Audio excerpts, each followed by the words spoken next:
Hi everyone, my name is Dr. Matt Williams. I'm a tutor in politics and what's known as the Access Fellow here at Jesus College, the University of Oxford. Now, how gifted do you feel you are? In other words, to what extent do you feel like your intelligence was something you were born with, that you have never found learning very difficult? I ask this as quite a personal question because I don't feel very gifted. I've been teaching at this university 13 years. I was a graduate student here, and I've never truly felt like I belong here because I've never felt like I was born intelligent. And so that led me to think about how important is that, and to what extent can someone basically wake up one day and decide, I want to study at a university like Oxford, and I have any control over that? Is it just destiny, fate? It's written into your genome whether or not you'll come to a place like this, or can you just be quite stubborn like I am and make it your destiny? So that was the question I wanted to try and work out, and I'll try and deal with in this little talk. Let's start with the genetics about it, because genetics is really interesting. How far do your genes predetermine the outcomes of your life, the fate? Well, what we tend to think with most human traits is that genetics will be involved, but alongside another battery of different factors like environment, like upbringing, like nutrition as a child. So the extent to which your genes predetermine your abilities and outcomes is basically impossible. Let's think of an analogy of sports. Let's imagine someone is born a little bit taller than average. That will no doubt make it slightly easier for them to be a professional basketball player, but they will have to do a lot of work in order to get to that capability.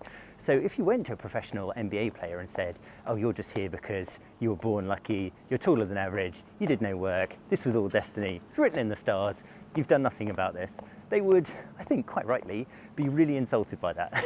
Because the idea that you have zero agency over your capabilities as a basketball player, it's just nonsense, right? Well, let's take the example of a particular genius, Mozart, Wolfgang Amadeus Mozart. Was he just some alien that was sort of landed on Earth completely capable of amazing musical abilities? It certainly seemed as such. By the age of 5, he was able to compose for the harpsichord. By the age of 6, he was already performing to the Viennese court. So he was an incredibly capable young person, but was that all just genetics? Well, certainly not, because his father, Leopold Mozart, pushed him very hard. Little Wolfgang was encouraged, but I think it's probably safe to say forced, to practice the harpsichord and the violin about 3.5 hours per day, every day. And so by the age of 6.5, he'd already been practicing for a good 3,500 hours, which is an extraordinary amount of practice. By the age of 20, which is when, incidentally, he produced his lasting works of genius, he had racked up well over 20,000 hours of performance time and practice. So the idea that Mozart was just naturally capable is not the case. He worked incredibly hard. And that is the general point I'm trying to make in this video, is that a lot of people disempower themselves. They suspect they don't have any agency.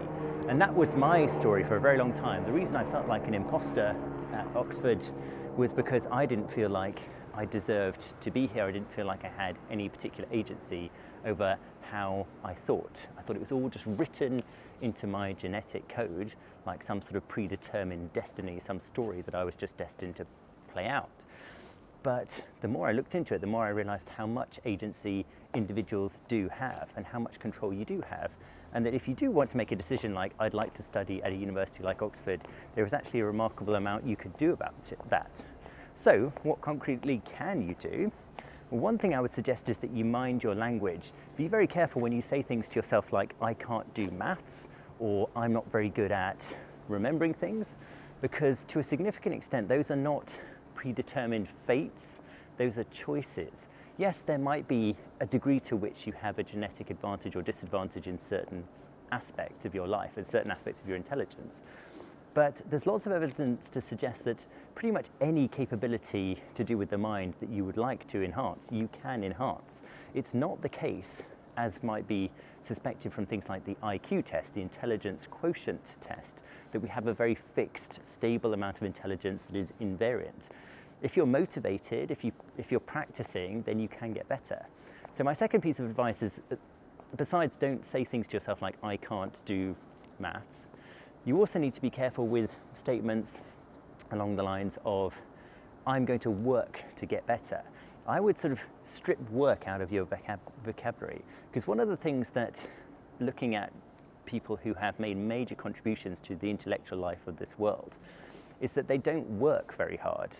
They love what they're doing. So they do put in the hours, but they would never call it work. They would call it passion, they would call it love, all sorts of other things. But they wouldn't necessarily have thought of it as work, because it was just something that they felt they almost had to do. And that's a very useful way of thinking about it. If you reframe in your mind the activity, so you're not learning maths because you're working at it because you need to do it for someone else's benefit to get someone off your back. You're doing it because you love it, because you want to be better at it. And again, that would be the case of professional sports players. The ones that get to the very highest levels are not there because of fate and accident. They're there because they love what they do, and they're going to put in the hours. And they're going to put in the hours because they love what they do. Okay? So if you do want to come and study at a university like this, there is a significant extent to which it is down to choice and decisions and actions that you can take. It is not just a case that you are predetermined and destined to play out a particular script depending on what's written in your genetic code. Okay? So please don't disempower yourself like I have for many years at this university, saying things like, I can't do these things, I'm incapable.